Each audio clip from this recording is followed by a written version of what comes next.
Before we do get going today, let's make it perfectly clear that no, not every single WWE wrestler wants to make the jump to All Elite Wrestling. I mean, I don't think that Roman Reigns is ever going to go there, I can't see Happy Corbin doing it, and John Cena is probably World Wrestling Entertainment for life. But as we are nerdy wrestling fans, it's always far more fun to speculate who may be about to join a brand new company, which is what we're about to do right now. Because my name is Simon from What Culture, please do hit that subscribe button, and this is 10 WWE wrestlers already dreaming of AEW. Number 10, Kevin Owens. Now deep down in our Tootsie Toes, we really don't know what's going on here, but ever since news broke that maybe, just maybe, Kevin Owens' WWE contract is expiring in January 2022, well, we all went into AEW mode. This caught fire even more after Owens tweeted out the coordinates to Mount Rushmore, the name of his old PWG stable, and was soon followed when the Young Bucks, who were also part of that group, tweeted there when Owens sent his location to nearly there. So what did they think we were going to do? Now, no one actually truly knows what's going on in KO's head, but really, when it does come to his WWE run, as I've said time and time again,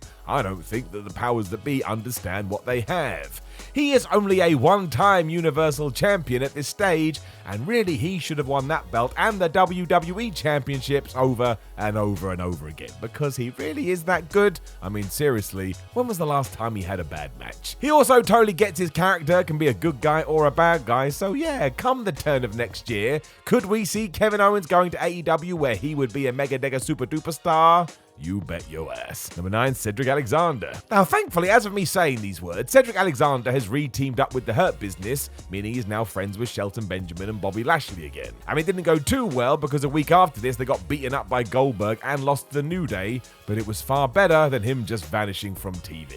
It is fair to say, though, ever since Cedric was called up to the main roster, that he hasn't been utilized to his best strengths. I mean, sometimes he's here and sometimes he's there. Sometimes he's part of the 24/7 crew, and you just know that he's a bit frustrated about this, because once again we turn to Twitter. For you see, when his other half Big Swole was performing in the Casino Battle Royal at All Out, which was one hell of a wrestling show, Cedric Alexander went on their social media and just wrote, "I'm so jealous right now." And you cannot blame him. I mean, if he was in AEW right now, by proxy, he'd be being treated better, because at the moment, he's barely being treated at all. So we shall have to see where this one goes, and when it comes to his contract, we have no idea.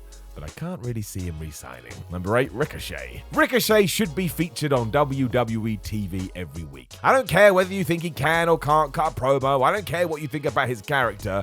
He is one of the best in-ring talents in the world. And if you have that person on your books, make sure they're showcasing it to everybody. This has never been Vince McMahon's way, though, I think mostly because, yes, Rick isn't that big of a guy, and we know what WWE likes. I mean, this even goes further than AEW, because he would smash it wherever he went. New Japan, AAA, Ring of Honor, Impact. Nobody can do what Ricochet does, to the point even Will Ospreay's been out there going, oh my gosh, he's the best and he deserves more. There is one caveat in the sense that when Ricochet was growing up, he dreamed of nothing more than being a Raw or SmackDown superstar, which he is right now. Do you remember what happened when we went to Saudi Arabia and we did Ricochet versus Brock Lesnar? I don't think he's ever recovered from that.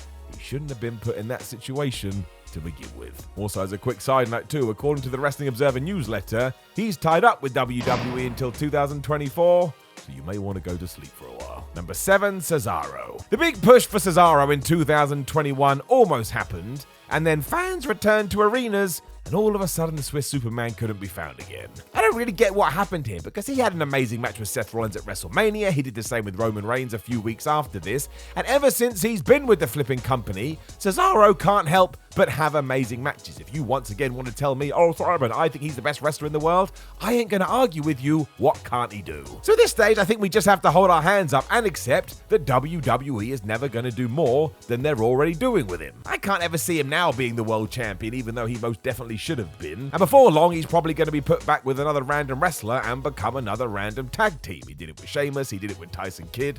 And sure, Cesaro's really good at this, but eventually, as I keep saying, you're gonna want some more. And once again, we go back to Twitter to get our fuel for this, because yes, Cesaro did like a tweet that somebody wrote saying, oh my gosh, Kenny Omega versus Bryan Danielson was so good. But he is a wrestling fan. He is allowed to like tweets such as this. So it is a bit of a wait and see with this one, and it's not like he hasn't had a decent career. he could just do so much more. Number 6, Kyle O'Reilly. This one is pure speculation. Unlike other people we've already talked about on this list, nobody actually knows how Kyle O'Reilly feels currently in NXT. I mean, he seems to be having a good time, but given that NXT recently became 2.0 and wanted to feature on bigger guys, well, it leaves O'Reilly in a curious place. He's also 34 years old, which is another marker that WWE for one reason or another doesn't like, and while he would be awesome as some kind of player coach who could help all the young talent get better, nobody wants to see Kyle relegated to that just yet. He has so many years left in him. This seems to make sense as well, given that the Undisputed Era have been split up and Bobby Fish and Adam Cole have also made the jump across. So why can't Kyle O'Reilly make it 3? And sooner or later, they'd probably get Roderick Strong too. I do hope he gets featured somewhere soon though, because he is just the best dork in all of wrestling. And then he gets in the ring and he just kicks your ass.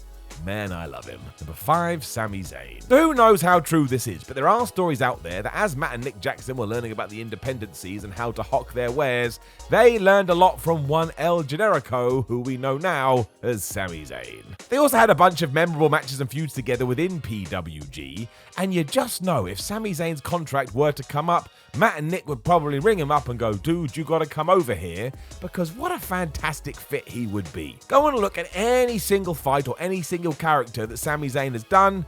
Every time, he knocks it out the park. It is only fair to point out that Zayn appeared on Reddy Paquette's podcast recently and said that he does enjoy far more creative freedom than some people may think, but even then, for a good while there, Sami was another dude that just vanished from TV, meaning every time I watched SmackDown, I was like, where the flip is Mr. Zayn? I did a video about this recently where I said my dreams would be for Kevin Owens and Sami Zayn to come into AEW as a tag team because it's just so different.